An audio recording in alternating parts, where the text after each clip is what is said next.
So I put this slide up here now to kind of a snapshot of the beginnings of my relationship with the human-horse past, and we're going to return to it later in a way that I think is really instructive. But for now, you can, it's enough to know that at some point all this was to me was a dusty box of boots and bridles and spurs and hackamores and things that meant something to me, but I didn't exactly know what or why.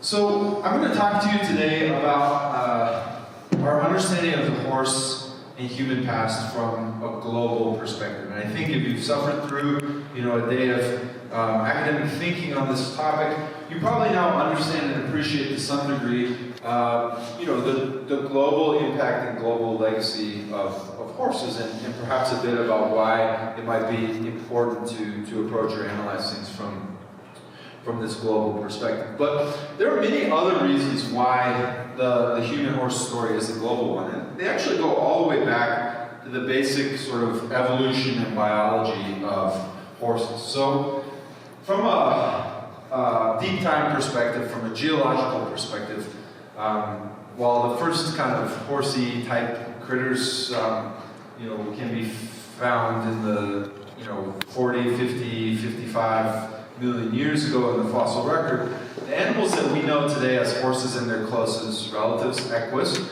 they evolved here in North America, in kind of the earliest common ancestor that we can identify here takes us back to the onset of the last ice age, known as the Pleistocene, right? And at different times across the Pleistocene, land connections between North America and Eurasia would sort of open up. And at this time, horses and their relatives, would take these opportunities to move out of their initial homeland here in North America and radiate outwards into Europe, to Asia, to Africa, and back and forth, right? So this produced a scenario in which not just the animals that we know today, horses, donkeys, asses, but a whole cornucopia of taxa that no longer exist in our world today, at one point,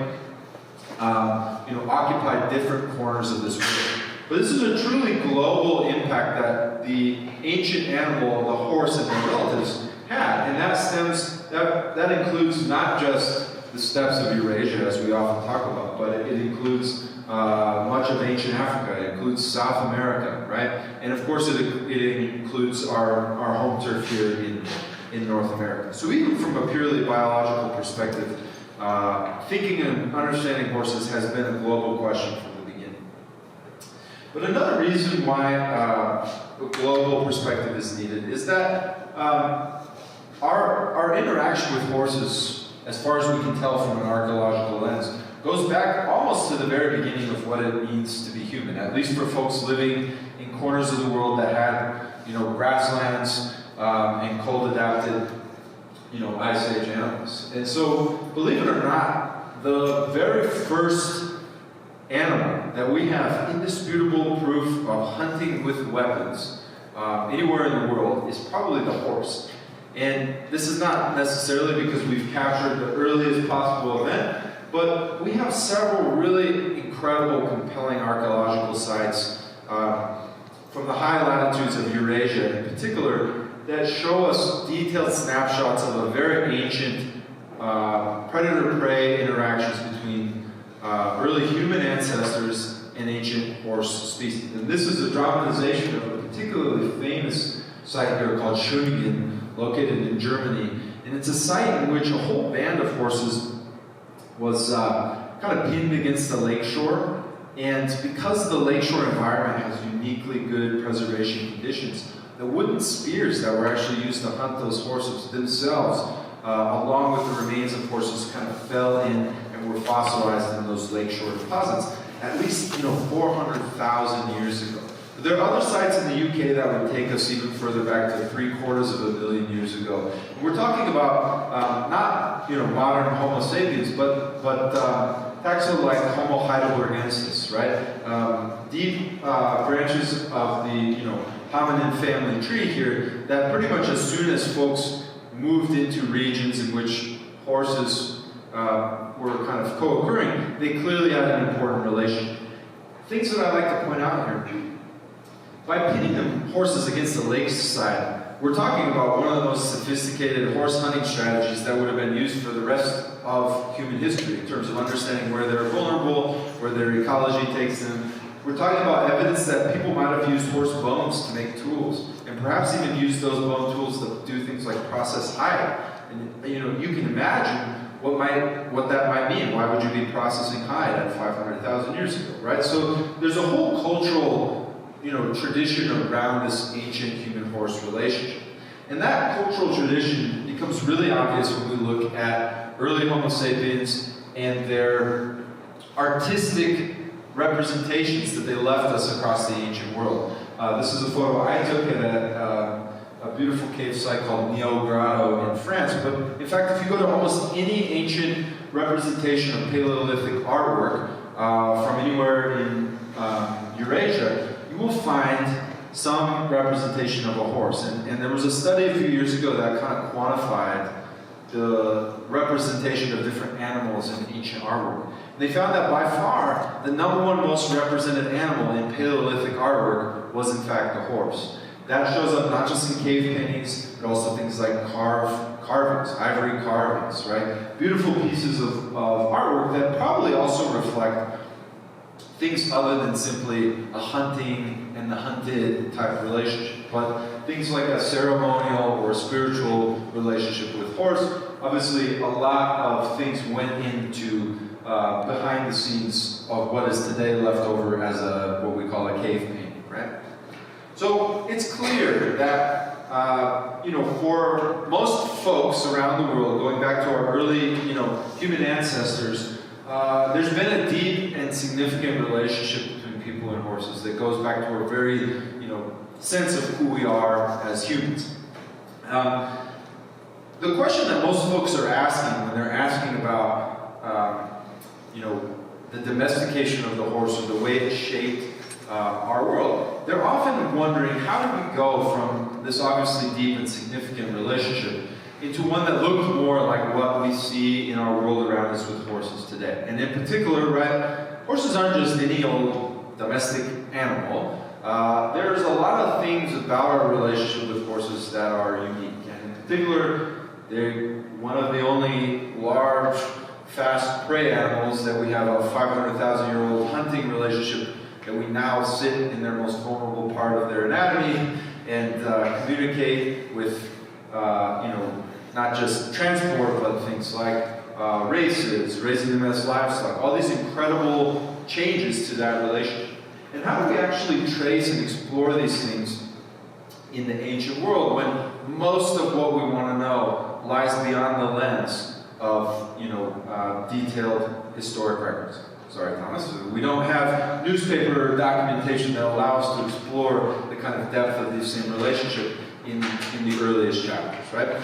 So I come at this from a lens of what I call scientific archaeozoology, right? Archaeology being, the study of material remains of the past, and the zoology being an animal-based lens, right? And by definition, this means a little bit of this, a little bit of that, and a little bit of everything. And as I kind of talk about what this entails, you'll see little lenses of what go into that. But it's everything from the animal version of the kind of scholarship that Dr. Hosek showed us here in terms of osteology, to things like navigating archaeological context, art, right, artifacts, or even things like biomolecules, ancient DNA, stable isotopes, radiocarbon dating, and usually it's some mix of all of these things at once, right? But this is a field that has really been changing very, very quickly over the last, especially 20, 30 years, and is allowing us to do things, look into the lens of deep time in a way that we just never were able to before.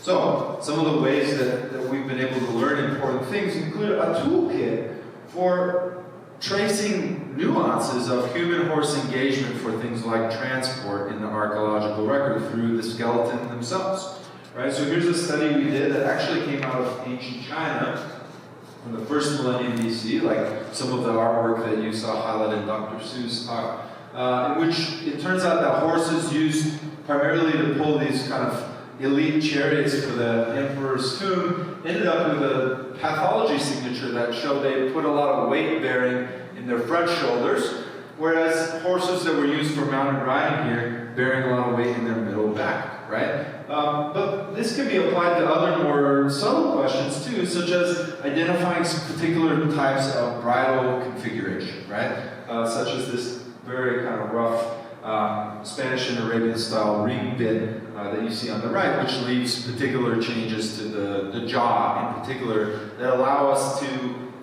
follow the ways that people changed their horse control over the centuries and millennia, right?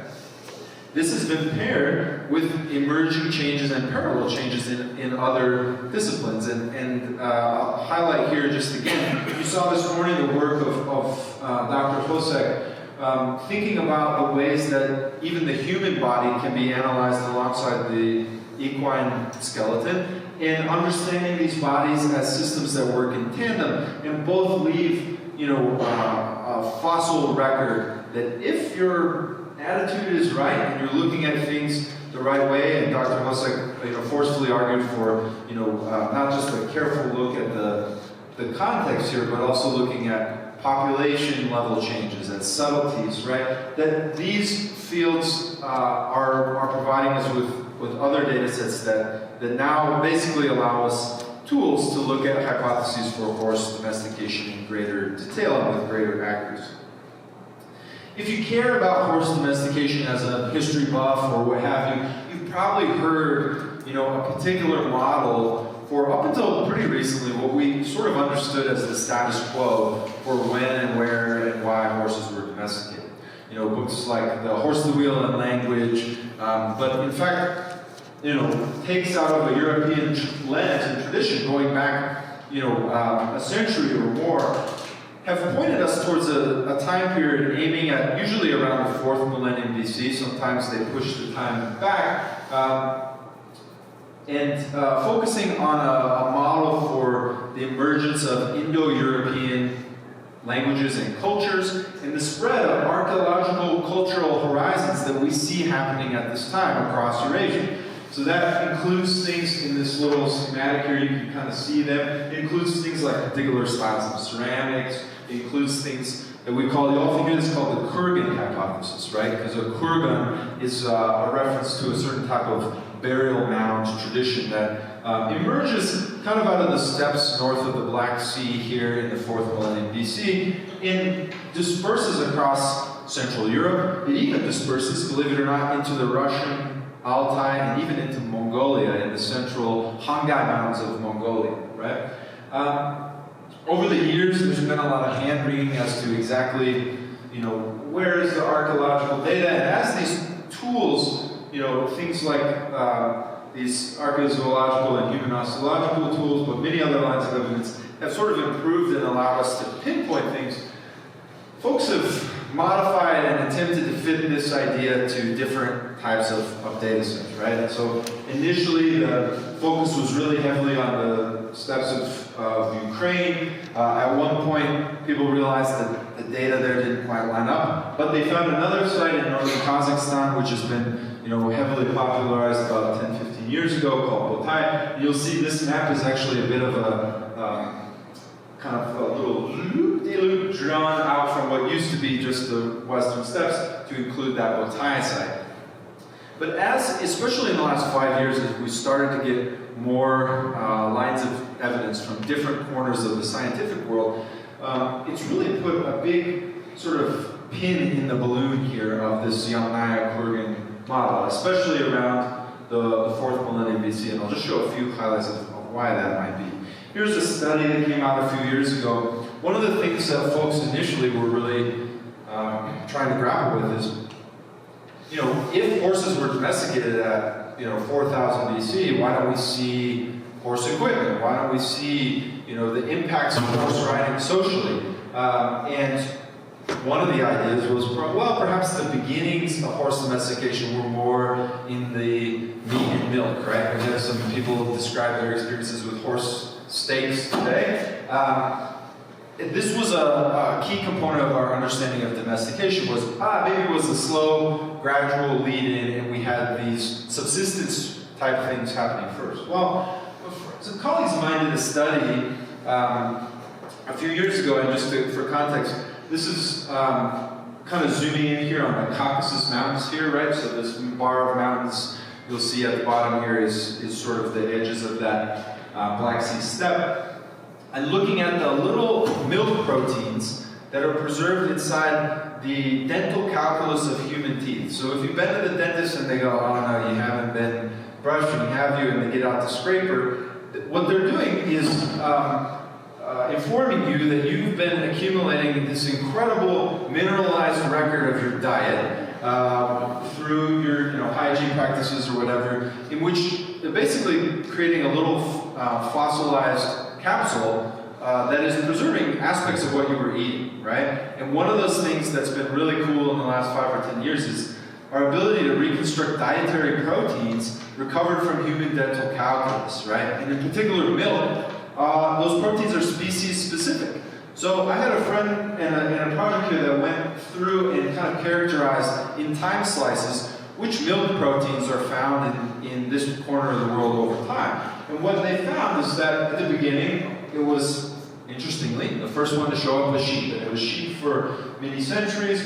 Then all of a sudden you get these cattle and goat milk become a big part of the diet. But the poor old horse does not appear here until around 1000 BC as a source of milk in the diet of folks living in this region thought to be the home of domestication. So sort of a back to the drawing board moment for the idea that it was a gradual buildup of horse milk in particular.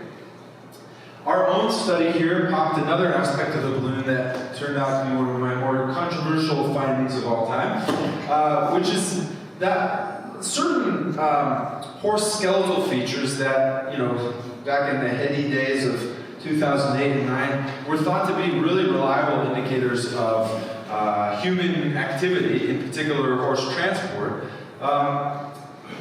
Those ones that made it into the argument for horse domestication at Botai actually the same features essentially can be found in Pleistocene horses here in North America. And not just that, but if you take a closer look, they actually have natural developmental mechanisms that are at play. One is this kind of banding of the cementum of the teeth that's probably related to nutrition or life in certain ways, but basically there's some areas where there's more and some where there's less. And the other is enamel hypoplasia, right? These little defects in the formation of the enamel, not necessarily indicative of anything other than some unique developmental circumstances here. And so we argued, identifying these, that we really are missing all of the really good indicators of horse transport in any of the assemblages from this time as well.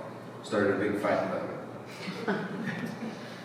Most devastatingly, and apologies for the goofy, geneticists are just really bad at making it easily to understand math. But basically at the top here, you've got a genomic color scheme of horse landscape before 2000 BC.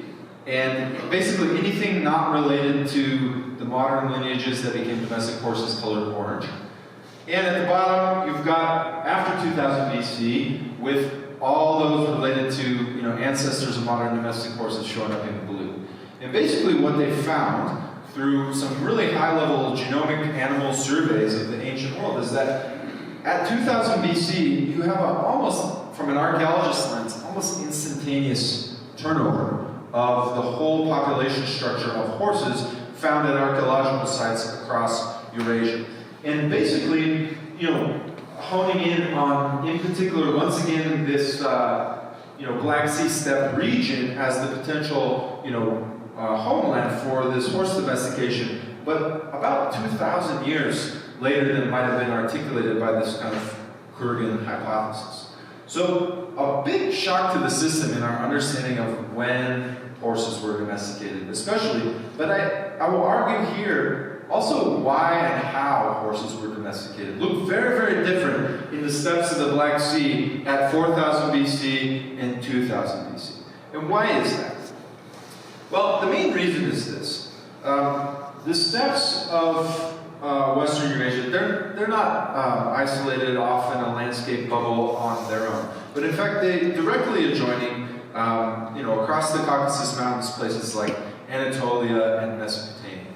And believe it or not, the oldest, if you reshift the chronology for horse domestication to around 2000 BC, we now have to understand that the process, the beginnings of animal transport and horse domestication actually lie in other species entirely. By at least around 4000 BC, we know that in places like Mesopotamia, but also Mediterranean Europe, cattle began to be used for agricultural traction, sledges, and eventually even human transport. So the first sort of recognizable vehicle situation we have here looks something like a four-wheeled wagon with these kind of Fred Flintstone-y wheels, right?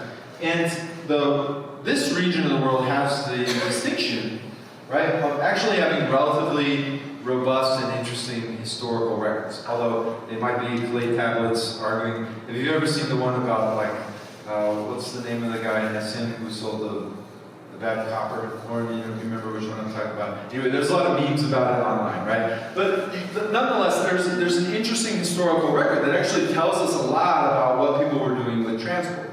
And it turns out that very soon after cattle wheeled transport was developed, it began to be used in different circumstances and with different species. So folks used, very, very quickly after innovating these, folks began to use them in combat, right, to kill each other. Not surprisingly, a very ancient human compulsion, especially with these animal transport technologies. But very interesting to me is that this now means horses were not even the first, not even the second, but potentially the third equine taxon to be used for animal transport. The first one being the donkey, whose oldest, animal paleopathology record takes us back to about 3000 BC at a site called Abydos in the Nile Valley.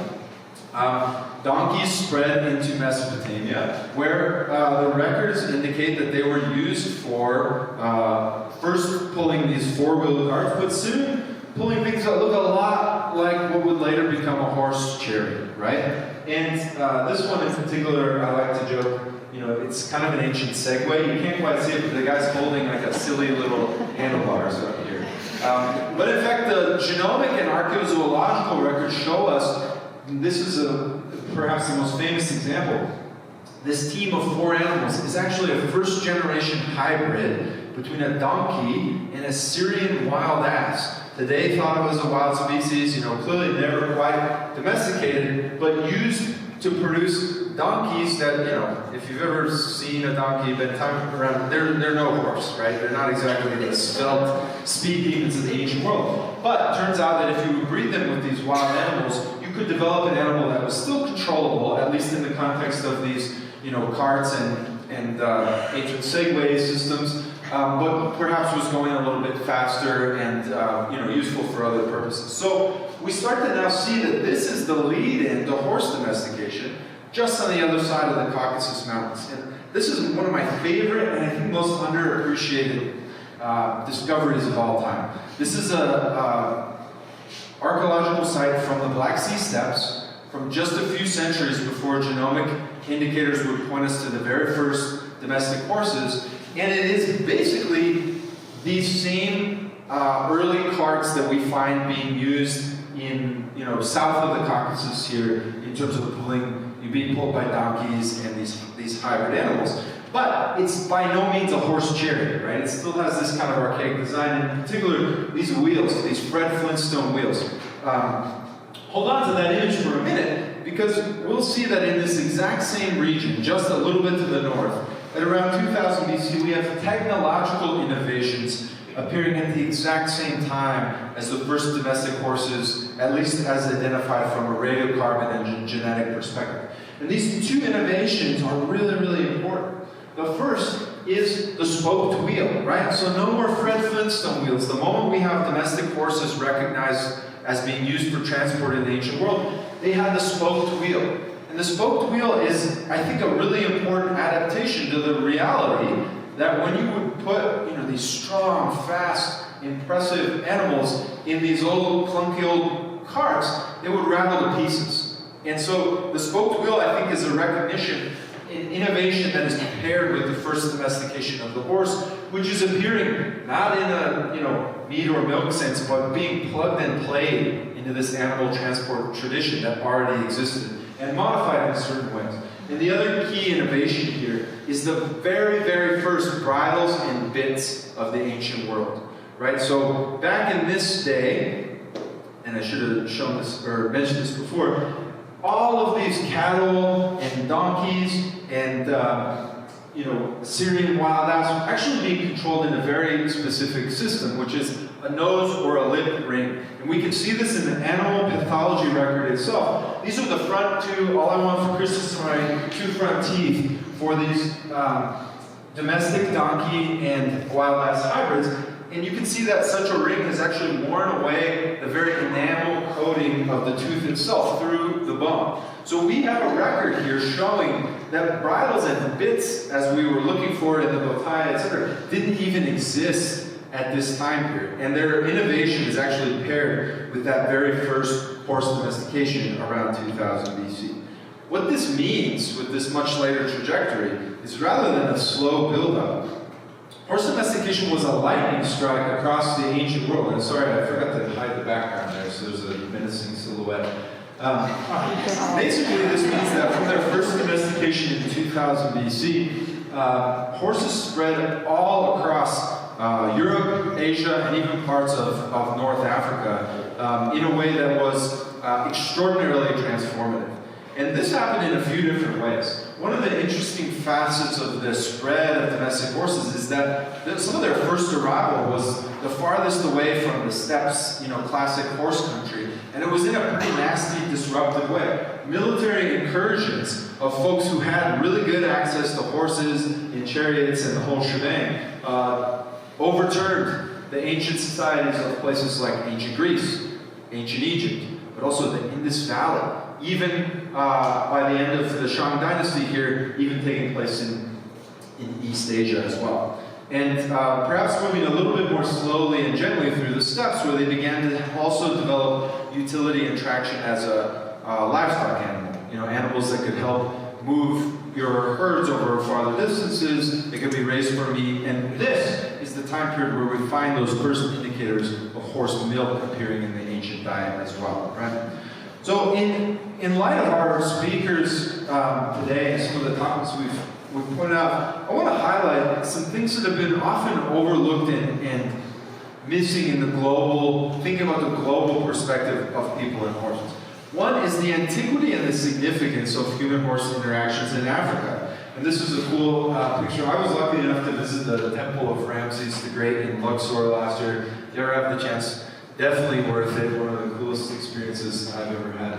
But in fact, not just as in terms of horses and chariots being a tool famously depicted in these murals of the king, or I think it's gone now, but at one point DMNS had this reconstruction of the chariots of Tutankhamun, right? They become famously visible in the Egyptian archaeological record. They also spread at this time. We actually don't know how far they spread. So there was a question earlier, when did horses first get to West Africa? We don't really know reliably archaeologically. There is rock art all across the northern Sahara that probably dates to this same time period, the late 2nd millennium BC. And I want to point out a thing that I've become increasingly convinced of over time, which is it may be that Africa and Egypt being the area we understand the best, actually played a role in the invention of reliable mounted horseback riding, right? So depictions of mounted riding from ancient Egypt are, in fact, among the oldest depictions ever that we have in the ancient world of people riding on horseback. And this is particularly kind of a hard one to see because, unfortunately, this gentleman intersected with a few masonry blocks that now have lopped off his head. But you can see at the beginning here, we've got this giant panel of chariot combat happening here, and one or two little figures of naked little individuals on horseback. And interpretations of this potentially would suggest they might have been messengers or scouts, right? Engaged in horseback riding, but clearly not quite doing military things with them, right? And it would be a few centuries here before the very first, indications of formal military cavalry, things we might recognize as cavalry appearing in the archaeological record. As far as I can tell, this is the oldest dated one. It comes from Assyria at around 900 BC, and it shows you some interesting things about why that might be. In particular, if these are the oldest cavalry, it started off apparently as a team sport. You can see, I think, Will, you were kind of mentioning in your talk, something similar happening today in terms of multitasking on horseback, right? Someone else holding the reins while someone else does something very complicated. Well, at least at 900 BC, horse riding was itself was one of those things, at least when being paired with something like archery, right? Which would later become a staple of things you would do alone on horseback. And it turns out, I believe that one of the key features that allowed this, increasingly complex, stimulating, scary, maybe not as scary as 5,000 horses all ramming each other, but, a similar facsimile of the chaos and the challenges of controlling an animal in these battle-type situations was the innovation of these jointed metal mouthpieces that today we would recognize as a snaffle bit, right? These allow a different level of nuancing communication with the horse, especially in a high-stakes situation in which turn left, stop, do what I say, could mean literally life or death. And I just want to point out, the oldest things, we really don't totally understand when this technology began. The best plausible argument would actually put us right back here around the 13th century BC, either in ancient Egypt or other places of West Asia. Another candidate might be, sites from places like Armenia. So clearly, there's a lot more to learn about the origins of this important technology here, and it may intersect with Africa, actually, in important ways that aren't always recognized. Regardless of the origins of this shift, it's one thing that becomes immediately clear from an archaeological lens is that the shift, the domestication of the horse, and in particular this emergence of, cavalry, sophisticated horseback riding, really rewrote the landscape of ancient Eurasia, and it put horse country at the driver's seat of changes to the ancient world. And places like the Mongolian steppe, which at one point were thought of as the periphery to, the great civilizations of, whether they be of China, Mesopotamia, these kind of things, thought of as kind of empty, backwater, low population, nothing important really happening. Often conceived of that way, at least in the historical sources that come out of those other, agricultural civilizations from Asia. It placed these places in the center of control of what became the most important tool for not just military power, but economic power, connectivity, communication, culture. And we can actually see this emerging in very cool ways archaeologically. This is one example. These are the kind of population structure based on human genomics of ancient Mongolia in kind of the second millennium BC, before this, horse riding situation had taken root, and in the first millennium BC. And what we see in contrast is, while there used to be this very regionalized structuring, in the emergence of Mongolia's first kind of pan-steppe empire in the first millennium BC, you've got all these groups mashing together into one very cosmopolitan population, and we now see connections, movements, migrations, and interconnectivity with groups as far away as Han China, the edges of the Mongolian steppe, Siberia, Inner Asia, and even the kind of this VMAC kind of refers to the mountain zones of places like, Uzbekistan, Kyrgyzstan, Tajikistan. These are very, very far away places, showing the emergence of the steppes as central places that really connected the ancient world. In the steppes, we also had innovation taking place in horse culture. And, as societies developed that are really not just riding horses, but raising large numbers of them, using horses as livestock, milk, etc. This now became the place in which innovations, really the key material innovations in horse culture, the from this point on, kind of radiating out of the steppes. And here's one example that I'm wearing right now. Many of you in this room I can see are doing the same. But in fact, the first trousers emerging out of the steppes, I'll show you in just a moment here, the very, very most important one other than the initial domestication here, which would be the saddle and the stirrup, which is factored a lot in our conversations today. Let me jump forward and show it. Let's see. There it is. So here's our archaeological discovery from Western Mongolia from just a few years ago. We're talking about how colonialism and our assumptions might have shaped our understanding of the past. This is probably the world's oldest framed saddle, and it's paired with some of the oldest direct evidence for stirrups anywhere in the ancient world. And here's a reconstruction of what we uncovered. And showing you that alongside things like the veterinary dentistry I mentioned before, you know, the steppes became not just important places where you could get horses, but actually really, really sophisticated centers of innovation in the control and interaction between people and horses. So I jumped ahead. Here's an artifact that I like to show as a way of understanding what Mongolia and the steppes of Eurasia might have been like in this emerging horse world of the first millennium BC. This is a silver platter coming from an elite tomb in a site called Zonman in the center of the Mongolian steppe. It's dated to around the 2nd century BC, perhaps the 1st. And it's depicting, in a maybe slightly upsetting way, not really sure what's going on here, Greek mythology. In particular, this is identified by folks as a recognizable classical mythology scene of Hercules and Omphale engaged in, you know, some kind of lovemaking or whatever's going on. It's made of silver, and they made it halfway across the known world to the heart of the Mongolian steppes here in the 2nd century BC. Really a nice material indicator of just how global the ancient world was becoming at this time. Desire for horses, though, also became itself a globalizing force. And we saw some really great examples of this, you know, first millennium BC artwork in Dr. Su's presentation.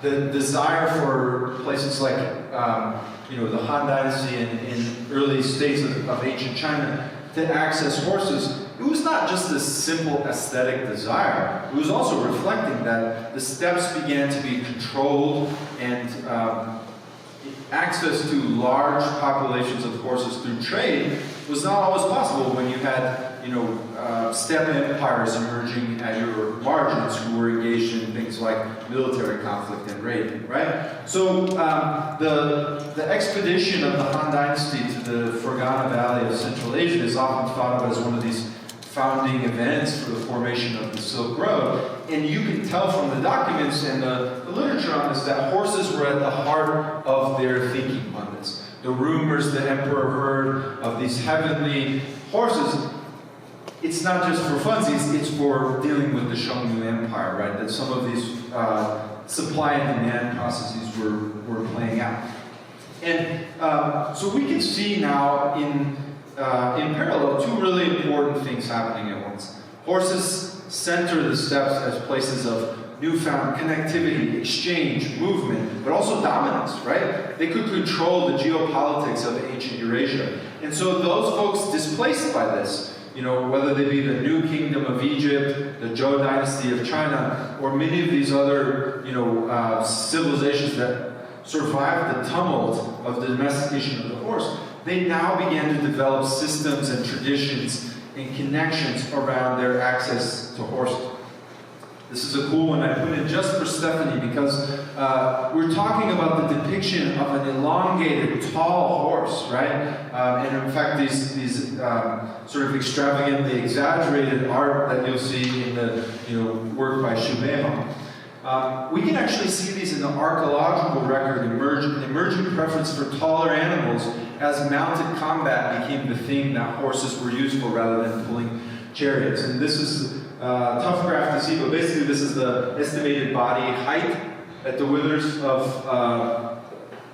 horses in these kind of late 2nd and early 1st millennium BC periods, and then the mausoleum that was mentioned in Dr. Su's talk here of the Qin Emperor. All of a sudden, we've got these beautifully, noticeably taller animals emerging, right? So these emerging preferences began to shape behavior across the ancient world, and this is jumping back and forth here, but I mentioned before genomic estimates of coat color. We can see a proliferation of different coat colors now in this first millennium BC as well, as people began to be interested in networks of exchange in the animals themselves and these beautiful Central Asian horses that had for the first time things like palomino coloration, right?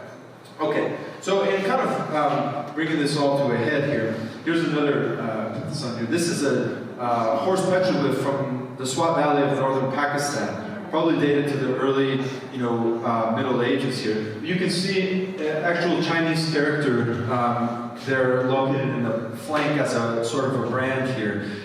Another material indicator of the way that this really connected our ancient world. So it's really not only the Silk Road as we often conceive of it, but first these steppe connections given to us by the horse.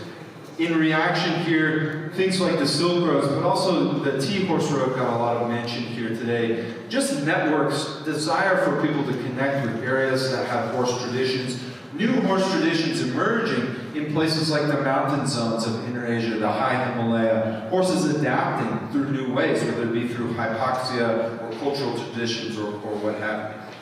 I also put this in here just to reference the way that this is impacting things even, as almost as far away as you could get in Eurasia, things like the Viking traditions that Matthias mentioned in his lecture. As these steppe empires were happening, a whole period of European history we often call the migration period. It sounds fun, right? Let's migrate.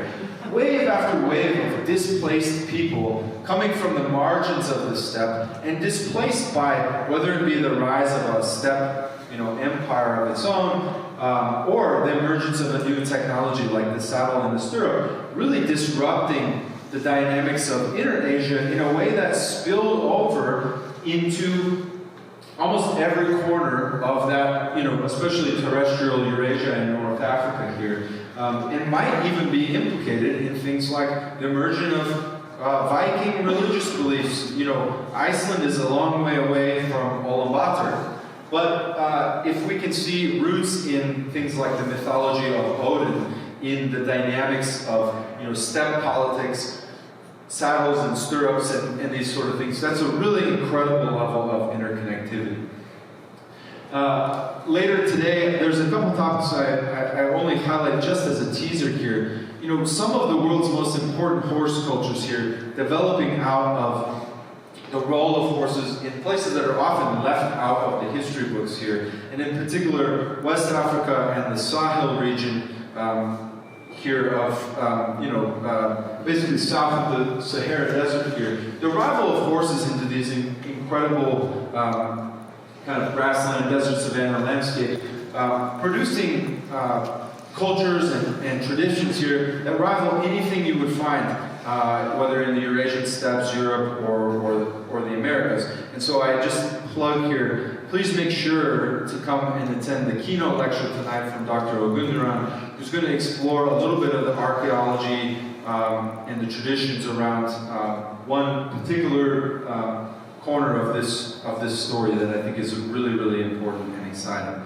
As horses spread across the world, they reached every continent, and I say every, including one really ill-fated and short-lived visit to Antarctica with the Shackleton expedition. So somewhere in the ice of Antarctica, you will find evidence of the one little blip of Antarctica on the human horse story. But horses made their way into places like Scandinavia, the British Isles, island nation of Japan, at a very, very early date.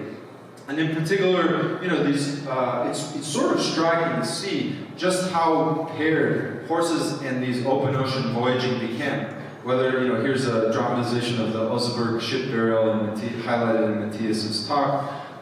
Horses spread to anywhere that they couldn't have spread on hoof beats alone. That's a little call out.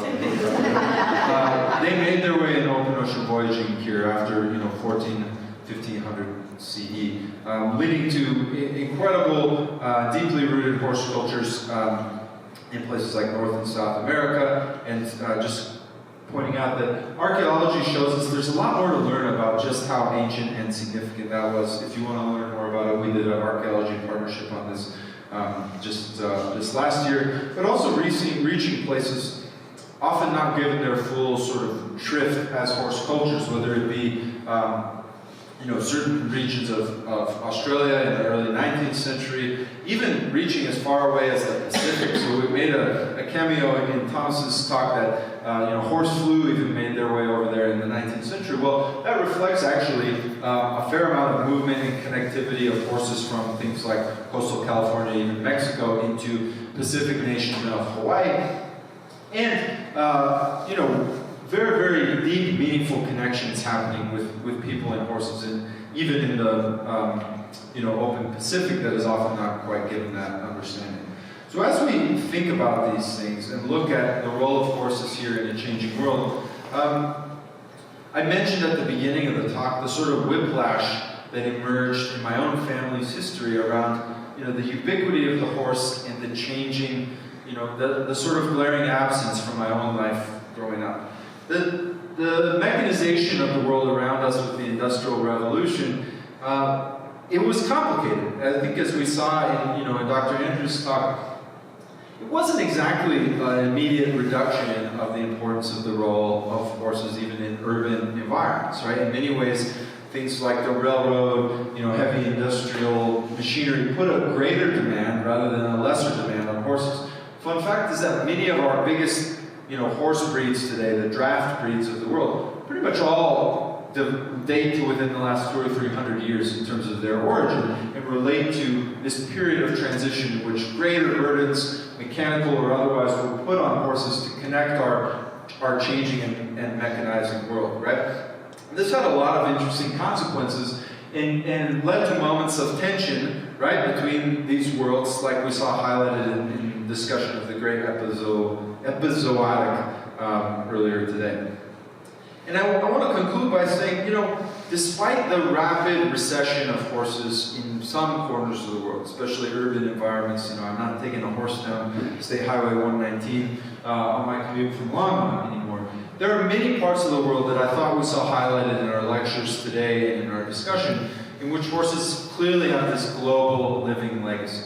Many of you might be here because you have that living aspect of your relationship with horses today. And this can intersect with folks on a personal level. It can be, as we saw highlighted in Tamar's talk, very, very relevant for things like political identity and sovereignty, right? It can be highlighted in things like sport and tradition, as we saw in Will's excellent talk on these really important equestrian and very, very active, in many ways, revitalizing traditions of Central Asia. And I think you could say the same thing of almost any corner of the world today. Somewhere there is a way in which horses are finding their way forward in a role in a world in which it's not a given that we're using them for things like transport in the same way, but these roles are being negotiated, revitalized, and reconnected in interesting ways in a rapidly changing world. So I'll conclude with this. I said I would return to this box of horse equipment, although this time it is a nice box. Now that I have thought about horses from an archaeological perspective, that I've been able to learn from colleagues like the incredible scholars here today, I look at this box of horse equipment and I see very, very different things. I see this truly global set of influences and perspectives that take us back to the deepest corners of deep time, right? Whether it be the actual bridle and bit itself, taking us back to the Santashta culture of the Eurasian in Russia, the Black Sea steppes, whether it be the innovation of things like spurs themselves coming out of the Celtic traditions of Central Europe in the first millennium BC, or the various configurations of the equipment, where we can see evidence, connective tissue linking us to things like Spanish horsemanship traditions, which shaped a lot of my American West culture, but itself is sort of a lineal descendant of many things that came from Arabian horsemanship in North Africa that once again take us back to the steppes of Central Asia. And influences and modifications and tweaks that connect us with horse traditions in places like Africa, as I just mentioned, indigenous horse cultures of the Americas, and almost everywhere in between. So now when I look at this box of horse equipment, I see not just an insight into my grandfather and the fact that he liked horses and had some cool things. I now see the tradition of horsemanship, even in a place like Montana or Colorado, as the inheritance of a global and multifaceted tradition that is carrying all sorts of threads across the past, taking us back, centuries and millennia in a really exciting and important way. So I'll finish here by encouraging you, if this is interesting to you, or if you just want to see a cool painting by Xu Beihong, come, let's shift over here to have a look at not just hoofbeats in which I articulate some of these thoughts, but also a deep dive into the journey of some of the other folks that have shared their scholarship with you here today, or in the case of Dr. Rabundaran, we'll be doing so here in this evening's keynote lecture. So thank you very much for your time. Encourage you, please come over here, visit with the authors, pick up some holiday gifts if that's interesting to you. But most importantly, if you've got the time, make sure to visit here at 7:30 for the grand finale of an incredible day of horse scholarship from all over the world with a lecture by Professor Rabundaran. So thank you all so much for your time.